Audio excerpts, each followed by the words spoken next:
దైవజనుడు ఎవరి పట్ల అసూయ అమ్మా? యాజకుని పట్ల అసూయ. నేను చెప్పే సువార్తే బలమైంది, నేను చెప్పే సువార్తే పరిశుద్ధమైంది, నేనే యేసుప్రభు గురించి చెప్పగలను, నా మాటలే వింటాడు, నా ప్రార్థన వింటాడు, జేమ్స్ ప్రార్థన ఎందుకు అంటాడు. ఎవరు? ఓ ప్రవక్త. రెడ్డి గారేమో జేమ్స్ గారు వాక్యం తప్పంటాడు, జేమ్స్ గారేమో రెడ్డి గారు ప్రార్థన దేవుడు అంటారు. చూస్తున్నాం కదా టీవీలు అన్నీ. దాన్ని ఉపమానంగా చెప్పట్ల, రియల్ స్టోరీస్ అన్నీ కూడా నేను చెప్పి అన్నీ బ్లోట్ అనమాట అండి, వాస్తవాలు అన్నీ కూడా. ఒక దైవజనుడు ఒక యాజకుడిని చూసి వాడలేకపోతున్నాడు, అసూయపడుతున్నాడు. పాత నిబంధన గ్రంథంలో ఆరోను చూసి వాడలేకపోతున్నాడు. ఆరోనుకి ఎవరు ఇచ్చారు? యాజకత్వం ఎవరు ఇచ్చారండి? దేవుడే ఇచ్చాడు. మోషేతో చెప్పి ఆరోనుకి యాజక వస్త్రాలు కుట్టి యాజక వస్త్రాలు ధరింపజేసి యెహోవాని ఆశీర్వదించును గాక, యెహోవాని కాపాడును గాక అనేటువంటి ఆ శుభవచనం ఆరోను ఆ యాజక వస్త్రాలు వేసుకుని ఎవరి ఎదుట చేతులెత్తి ఆయన పలుకుతాడో ఆ చేతులు ఎదుర్కొండగా ఉన్న వారందరూ ఆశీర్వదించుకుంటారు అని ఎవరు చెప్పారు? యెహోవా దేవుడిగా చెప్పాడు. ఆయన చూసి ఆయన ఇరుగు పొరుగు ఆయన పక్కన ఉన్నటువంటి వాళ్ళు అసూయపడినట్టుగా లేఖనాలు బోధిస్తూ ఉన్నాయి. ఫిలిప్పీలకు రాసిన పత్రిక 1వ అధ్యాయము 15వ వచనం చదువుతున్నాం.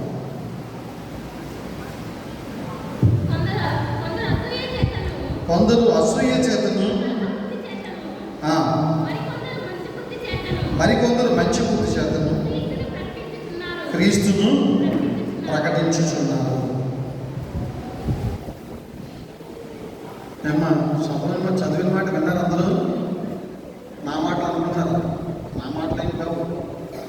ఎందుకంటే దేవుని మాటలు మాత్రమే చెప్పాలి, సొంత మాటలు చెప్తే దేవుడు మెచ్చదు. కనుక కొందరేమో అసూయ చేతను, అమ్మా కలహ బుద్ధి చేతను, మరికొందరు ఎవరు ప్రకటిస్తున్నారంట? ఇది చాలా వింతగా ఉంది కదా కదా నిజంగా చెప్పాలంటే ఎలా ఉంది? చాలా వింతగా ఉంది. సర్వ సృష్టికి వెళ్ళి సర్వలోకానికి స్వార్థను ప్రకటించిందని 12 శిష్యులకి చెప్పాడు లేదా? 12 శిష్యుల్ని తయారు చేశాడు ఆయన. 12 శిష్యుల పైన దేవుని ఆత్మను నింపాడు. 12 శిష్యుల్లో దేవుని ఆత్మను నింపాడు. కాబట్టి వాళ్ళు 12 హతసాక్షులు అయ్యేంతగా దేవుని వాక్యాన్ని బోధించారు. ఎక్కడైనా రాజీ పడ్డారండి? ఎక్కడైనా రాజీ పడ్డారా? బాబోయ్ ఇక్కడికి వెళ్తే మనం చచ్చిపోతామేమో అనుకున్నారా? ఇక్కడికి వెళ్తే మనకు అన్నం ఉన్నదేమో, వస్త్రాలు ఉండవేమో భయపడ్డారా? దేవుని చిత్తానుసారంగా ఎక్కడికి పంపిస్తే అక్కడ పనిచేశారు. ఎన్ని దెబ్బలు కావుతాని దెబ్బలు తిన్నారే తప్ప నోరు మెదపలేదు. దేవుడి వాక్యాన్ని ఉన్నట్టుగా బోధించారు. అనేకమైన శ్రమలు సహించారు. అలాంటి బోధ నుంచి అసూయపరులు, కల్పనా కథలు చెప్పేటువంటి వారు, కలహ బుద్ధి కలిగినటువంటి వారు ఏం చేస్తారంట? బజ్జీలు అనుకోవడం పెడు దీని మీద. అవునా కాదా? బస్ స్టాండ్లో బజ్జీలు అమ్ముకోవడం మెరుగు. కలహ బుద్ధి చేత, అసూయ చేత దేవుని వాక్యాన్ని బోధించే కన్నా ఇతర పనులు చేసుకుని జీవనోపాధి కొనసాగించుకోవడం మంచి అంటారు కదా. సంఘాన్ని 2 గ్రూపులు చేస్తారు. చర్చ్ పాలిటిక్స్లో భాగంగా యాజకుల మీద తిరగబడతారు. ఎవరు? విశ్వాసులు కాదు. కలహ బుద్ధి కలిగినటువంటి సువార్త చెప్పేటువంటి వారట, అసూయ పరులైనటువంటి సువార్తను ప్రకటించే దైవజనులట. ఎవరి మీద? పరిశుద్ధులైనటువంటి వారి మీద, పవిత్రులైనటువంటి వారి మీద, వాస్తవికమైనటువంటి సువార్తను ప్రకటించడానికి ప్రతిష్ఠించుకున్నటువంటి వారి మీద. మత్తయి సువార్తలో యేసు ప్రభు మనకు కనిపిస్తున్నారు, పిలాతు కనిపిస్తున్నారు. యేసు ప్రభు వారు పిలాతుకు అప్పగించబడ్డాడు. పిలాతు తీర్పు తీర్చడానికి సిద్ధంగా ఉన్నాడు. ఆ రోజు ముందు రాత్రి ఆయన భార్య ఒక కలగంది. ఆ కళ్ళను బట్టి ఆధారం చేసుకుని భర్త అయినటువంటి పిలాతుకి ఆ నీతిమంతుని జోలికి పోవద్దు అని చెప్పేసింది. ఎలక్ట్ అయ్యాడు, ఆయన సిద్ధపడ్డాడు. ఆయన జోలికి పోకూడదు, ఏదో విధంగా తప్పించాలని అనుకున్నాడు. ఆయన అన్యాయపు తీర్పు ఇవ్వమని గగ్గోలు పెడుతున్నారు ప్రజలు. ఎవరళ్ళు? ప్రధాన యాజకులండి. యాజకులకు పై అధికారులు, యాజకులు, స్వార్థ చేసేటువంటి వారు, దేవుని వాక్యాన్ని బోధించేటువంటి వారు. ఎవరి మీద అసూయపడతారు? ఎవరి మీద? యేసుక్రీస్తు ఎవరు? దేవుడు కాదా? మెస్సయ్య వస్తాడు, దేవుని వాక్యం చెప్తాడు, మన ప్రజలను పరిపాలన చేస్తాడు, సమార్గాలు నడిపిస్తాడు అని ఆనాటి ప్రజలు ఎదురు చూడలేదా? మెస్సయ్య వచ్చిన తర్వాత ఆయన మెస్సయ్యగానే గుర్తించట్లేదు, ఆయన కేవలం ఒక వడ్లవాణి కుమారుడిగా మాత్రమే గుర్తిస్తున్నారు. దేవుని కుమారుడికే గుర్తింపు లేదు. మనమెంత? ఎవరు అసూయపరులు? ఆ స్థానంలో మనకు కనిపిస్తున్న అసూయపరులు ప్రధాన యాజకులు. యేసు ప్రభుని నిందిస్తున్నారు, యేసు ప్రభుని బాధిస్తున్నారు, యేసు ప్రభు మీద విరుచుపడుతున్నారు, యేసు ప్రభు మీద అన్యాయపు తీర్పు ఇచ్చి సిలువుకు అప్పగించమని కోరుతూ ఉన్నారు.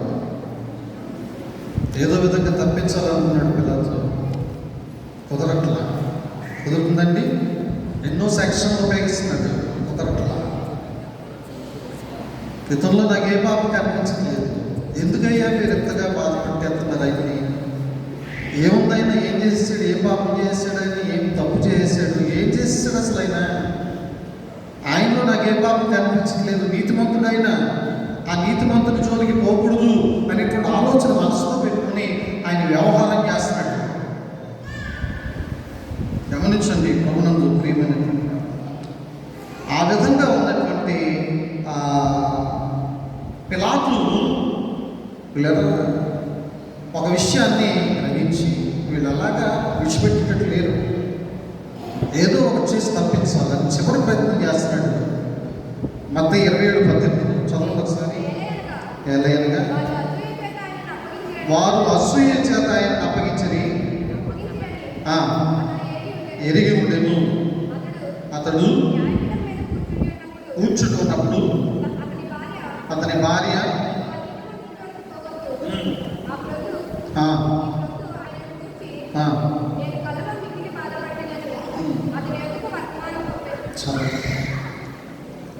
ప్రభునందు ప్రియమైనటువంటి వాళ్ళ, అసూయ అనేటువంటి క్రూరమైనటువంటి పక్షి ఎవరిని సిలువేయమంటుంది? సాక్షాత్తు దేవుని కుమారుని సిలువేయమంటుంది. యేసుక్రీస్తుని చంపేమంటుంది, యేసుక్రీస్తుని సమాధి చేసేమంటుంది. అప్పుడు ఏంటి? తన వ్యాపారం, తన దుర్వ్యాపారం తను చేసుకోవచ్చు, తన అక్రమాలు తను చేసుకోవచ్చు, తన అన్యాయమైనటువంటి పరిపాలన తను చేసుకోవచ్చు, తను చెప్పిందే వేదం, తను చేసేదే చట్టం, పాప పరిహారం పత్రాలు అమ్ముకోవచ్చు. ఏం చేయొచ్చమ్మా? ఒక అధికారం కలిగి ఉన్నాడు ఒక రాష్ట్రపతి. ఆగస్టు 15కి ఒక ఖైదీని విడుదల చేసే అధికారం ఉంది రాష్ట్రపతికి. తెలుసా మీకు? రాష్ట్రపతికి ఆగస్టు 15 రోజున, జెండా వందనం రోజున ఒక ఖైదీని, మార్పు చెందినటువంటి ఖైదీని, పరివర్తన చెందినటువంటి ఖైదీని ఒకరిని రిలీజ్ చేసే అధికారం కలిగి ఉన్నాడు. అట్లనే ఆనాడు పిలాతు కూడా పస్కా దినాన ఒక ఖైదీని విడుదల చేయగలిగే అధికారం కలిగి ఉన్నాడు. ఆ అధికారాన్ని ఉపయోగించి నేను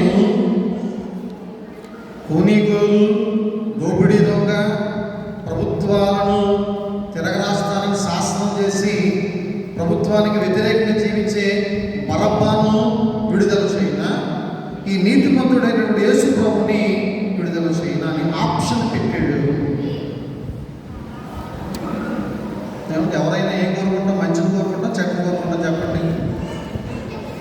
జరగాలని కోరుకుంటామా, చెడ్డ జరగాలని కోరుకుంటామా?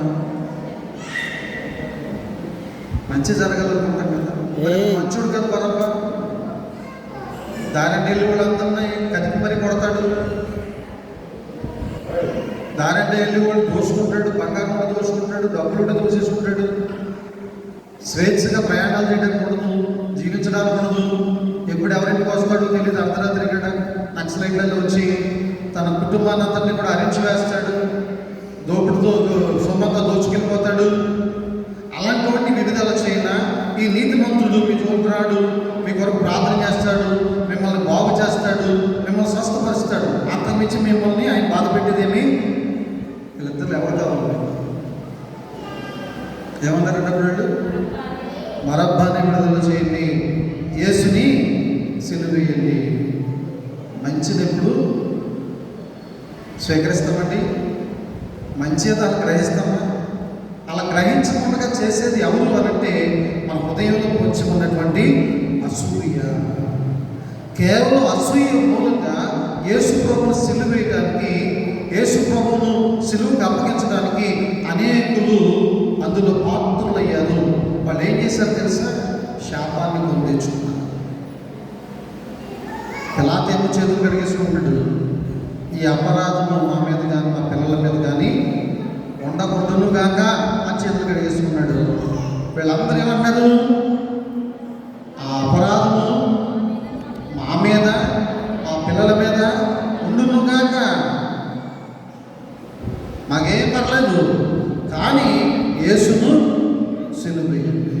ఎంత దుర్మార్గం ఉండదు. కేవలం వేషధారణ భక్తి చేసేటువంటి వారు, మాయోపాయాలు చేసేటువంటి వారు, కలహబుద్ధి కలిగినటువంటి వారు, అసూయ పనులు ఆశపడుతున్నట్లుగా యేసు ప్రభుని సిలువకు అప్పగించవలసి వచ్చింది. ఒక న్యాయమూర్తి పిల్లలు బరబ్బాను విడుదల చేయవలసి. బరబ్బాను విడుదల చేయడంలో ఒక ముఖ్యమైనటువంటి సందర్భాన్ని మనం జ్ఞాపకం చేసుకుంటే, బరబ్బా యోధ ఇద్దరు కలిసి యేసు ప్రభును ఫస్ట్ ఆఫ్ ఆల్గా మీట్ అయినప్పుడు, మాతో చేతులు కలపండి మీరు, యేసు మీకు ప్రజల బలం ఉంది, దేవుని యొక్క సన్నిధిలో మీరు ప్రార్థించి ఆశ్చర్యకరమైనటువంటి కార్యాలు చేయగలిగే మీ శక్తి ఉంది, మా దగ్గర ఎదురాడి పోరాడగలిగే శక్తి ఉంది, మన ఇద్దరం ఒకటైతే ఈ ప్రభుత్వాన్ని పడగొట్టి మనము మన రాజ్యాన్ని స్థాపించుకోవచ్చు, మీరు రాజు అయిపోవచ్చు, మేము సైన్యాధిపతులు అయిపోవచ్చు అంటారు. ఎవరు? బరబ్బా. దేవించేటప్పుడు మాట ఆయనకి, బరబ్బా మీ కొరకు నేను ప్రాణమిస్తానే తప్ప మాట మాత్రం నేను, నీతో చేతులు మాత్రం నేను నెరవేరిందండి, నెరవేరలేదు. బరబ్బా కొరకు ఆయన సిలువెక్కాడు. ఇక్కడ సందర్భాన్ని బట్టి అంటే ఆయన విడుదల చేశాడు. యావజ్జీవ కారాగార శిక్ష పడిపోయినటువంటి బరబ్బాను ఆయన శిక్షించబడుతూ ఆయన విడుదల చేయడానికి కారణమయ్యాడు. ఒక కఠినాత్ముడు, దోపిడి దొంగ అయినటువంటి బరబ్బా రాతి హృదయం కలిగిన మనిషి.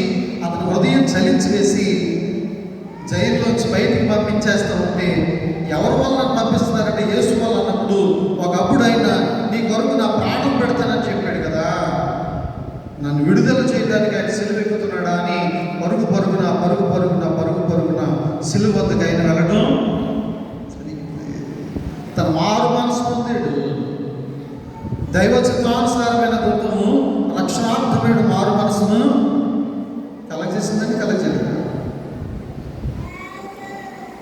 పాత నిబంధన పాఠ్య భాగాన్ని బట్టి మనం ఆలోచన చేసినట్లయితే, ప్రియులారా, ప్రవక్త అయినటువంటి దానియేలు మనకు కనిపిస్తున్నారు. ఆయన మీద 120 మంది ప్రధానులు, అది కాదు 2 ప్రధానులు కలిసి అన్యాయంగా ఆయన్ని సింహాల బోన్లో రాజుని తారుమారు చేసి శాసనం రాయించి ఏం చేశారండి? ఆయన చేసిన తప్పే ఉంది, ఇరికించినాను. అసూయపడు వీళ్ళెవరు? వీళ్ళెవరంట? అసూయపరులు. దానియేలు రాజుగారి దగ్గర మంచిగా జీవిస్తున్నాడు, ఆ రాజ్యంలో మంచి స్థానాన్ని కలుగుతున్నాడు. దానియేలు యొక్క స్థానాన్ని పోగొట్టాలి, దానియేలుని లేకుండా చేయాలి అని అనుకున్నారు. ఆ రాత్రి ఎవరు కాపలా కాస్తారు? దానియేలుకి క్షేమం పడగొట్టకుండా ఎవరు కాపలా కాస్తారండి? సింహమే కాపలా కాస్తుంది కదా, సింహాల బోన్లు. వేకుజాము తెల్లవారిన తర్వాత ఎవరిని వేశారు దాంట్లో? ఏమి తీసి ఎవరైతే ఆయన్ని తప్పుపట్టారో, ఎవరైతే ఆయన్ని నిందించారో, ఎవరైతే ఆయన దూషించారో, ఎవరైతే అబద్ధ సాక్ష్యాలు పలికారో వారిని వారి కుటుంబ సమేతంగా సింహాల బోన్లో కర్రపిల్ల గొట్టాల ప్యాకెట్ తినేసి లేదా? గొట్టాల ప్యాకెట్ చిన్నపిల్లలు తింటారు చూసారా, కర్రపిల్ల అలా తినేసి అన్నమాట. ప్రభుత్వం ప్రియమైనటువంటి వాళ్ళ ప్రతి ఒక్కరు కూడా గమనించాలి. ఈ అసూయ చేత నేను సాధించేది ఏంటి? ఈ ఆలోచన చెడ్డదా మంచిదా? ఈ ఆలోచనలో న్యాయం ఉందా అన్యాయం ఉందా? మనం వినేటువంటి మాటల్లో మంచి ఉందా చెడు ఉందా? ఎవరు చెప్పినప్పటికీ కూడా స్వహంగా చెప్పే మాటలు వింటున్నటువంటి మనం ఆ మాటల్లో మంచిని తీసుకోవాలి, చెడ్డని విడిచిపెట్టుకుంటాం.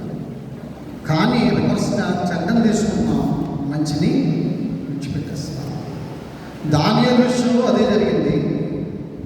120 మంది అధికారులు, 2 ప్రధానులు, అంతమంది కలిసి దానియేలుని చంపాలని చూశారండి, అన్యాయంగా చంపాలని చూశారు. ఎందరో ప్రజలు క్రీస్తు మీద విరగబడి పిలాతు యొక్క సభలో నిలబడి ఏదో విధంగా యేసుక్రీస్తుని సిలువ వేయించాలి అని అసూయపరులు అందరూ కూడా కలిసికట్టుగా పనిచేశారు. యేసు ప్రభుని సిలువను అప్పగించడానికి సహాయం చేశారు. ప్రభునందు ప్రియమైనటువంటి వాళ్ళ నిరపరాధుని యొక్క రక్తం మొర్రపెడుతుందంట. బేబీల రక్తం మొర్రపెట్టలేదా? కయ్యను